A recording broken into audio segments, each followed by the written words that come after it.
bersama kami hari ini. Saya Tamariska, saya Suryatna, saya Indri, saya Nadia Tasari, saya Yulana Lestari, saya Putri Kamila.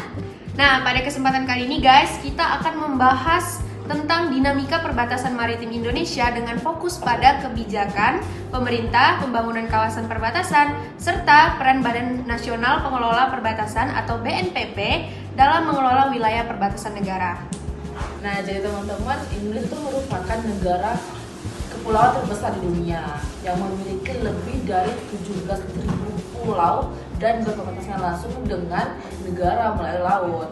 Terus kondisi itu menjadikan wilayah perbatasan maritim memiliki nilai yang sangat strategis, baik dari aspek keamanan, ekonomi, maupun kedaulatan negara. Namun, wilayah ini masih banyak tantangannya. Beberapa kawasan itu banyak mengalami kekurangannya infrastruktur, akses layanan publik yang belum merata, aktivitas penangkapan ikan yang masih ilegal, penyelundupan barang, sehingga rendahnya tingkat kesejahteraan masyarakat dibandingkan wilayah perkotaan. Nah, dalam kajian hubungan internasional ini terdapat konsep border government atau yang bisa disebut dengan tata kelola perbatasan. Konsep ini menjelaskan bahwa perbatasan ini tidak hanya berfungsi sebagai garis pemisah aja, tetapi juga sebagai ruang yang harus dikelola untuk menjaga keamanan sekaligus mendorong pembangunan dan kesejahteraan masyarakat setempat. Nah, melalui konsep tersebut, negara kan memiliki tanggung jawab untuk memastikan bahwa batas wilayah perbatasan tidak tertinggal dari daerah sebelumnya atau lainnya. Jadi karena itu, kebijakan pemerintah menjadi faktor penting dalam menciptakan pengelolaan perbatasan yang efektif dan berkelanjutan. Nah, tapi teman-teman, pemerintah Indonesia ini juga telah mengeluarkan berbagai kebijakan terkait pengelolaan wilayah perbatasan. Salah satunya adalah melalui Rencana Pembangunan Jangka Menengah Nasional, yaitu RPJMN, yang menempatkan kawasan perbatasan itu sebagai kawasan yang strategis nasional yang perlu mendapatkan perhatian khusus. Nah, selain itu, teman-teman tahu nggak kalau pemerintah itu juga membangun berbagai pos lintas batas negara atau PLBN yang tidak hanya berfungsi sebagai pintu masuk dan keluar negara, tetapi juga menjadi pusat pelayanan masyarakat dan simbol kehadiran di negara di wilayah perbatasan.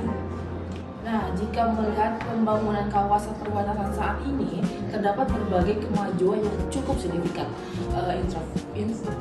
Infrastruktur jalan, pelabuhan, fasilitas kesehatan, pendidikan, dan sarana ekonomi mulai dikembangkan untuk meningkatkan produktivitas dan kualitas hidup masyarakat perbatasan.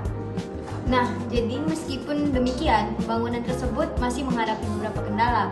Faktor geografis yang sulit dijangkau, keterbatasan anggaran, serta koordinasi antar instansi seringkali menjadi tantangan dalam pelaksanaan program pembangunan di kawasan perbatasan maritim.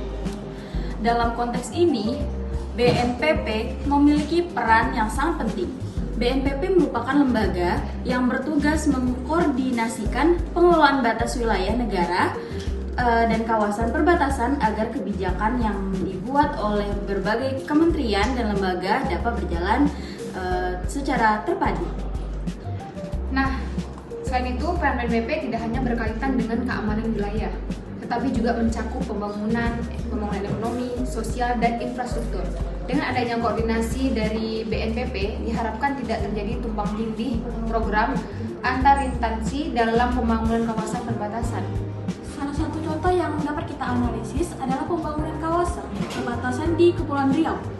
Salah satunya yaitu Natuna. Wilayah ini memiliki posisi strategis karena berada di kawasan laut Natuna Utara yang sering menjadi perhatian dalam isu keamanan maritim dan kedaulatan negara.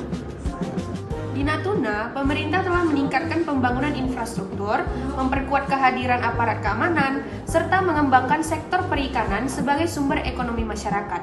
Langkah ini menunjukkan bahwa pengelolaan perbatasan tidak hanya berorientasi pada aspek pertahanan, tetapi juga kesejahteraan masyarakat. Namun, masih terdapat tantangan seperti keterbatasan akses transportasi, tingginya biaya logistik, serta perlunya peningkatan kualitas sumber daya manusia agar masyarakat dapat memanfaatkan peluang ekonomi yang tersedia.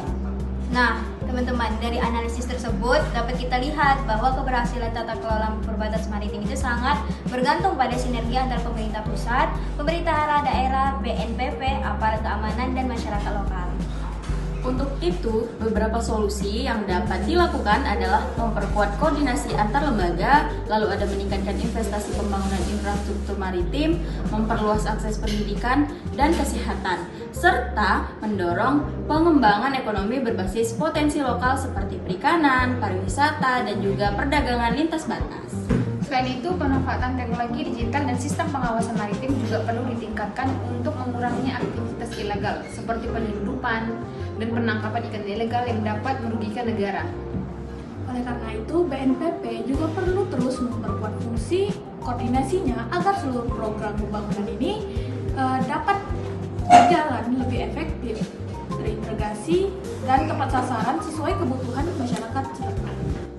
Nah, sebagai penutup, dapat disimpulkan bahwa wilayah perbatasan maritim Indonesia memiliki peran yang sangat strategis bagi kedaulatan dan pengembangan nasional. Oleh karena itu, tata kelola perbatasan yang baik menjadi kebutuhan penting untuk menjaga keamanan sekaligus meningkatkan kesejahteraan masyarakat. Nah, kebijakan pemerintah membangun kawasan perbatasan dan peran BNPB merupakan 3 elemen yang saling berkaitan dalam mewujudkan pengelolaan perbatasan maritim yang efektif. Dengan pengelolaan yang terintegrasi dan berkelanjutan, wilayah perbatasan tidak lagi dipandang sebagai halaman belakang negara, melainkan sebagai berada berdepan yang menunjukkan kekuatan, kedaulatan, dan kemajuan bangsa. Nah, untuk itu terima kasih ya udah mendengarkan sedikit bincang-bincang dari kami. Semoga pembahasan ini dapat menambah wawasan mengenai pentingnya tata kelola wilayah perbatasan maritim Indonesia.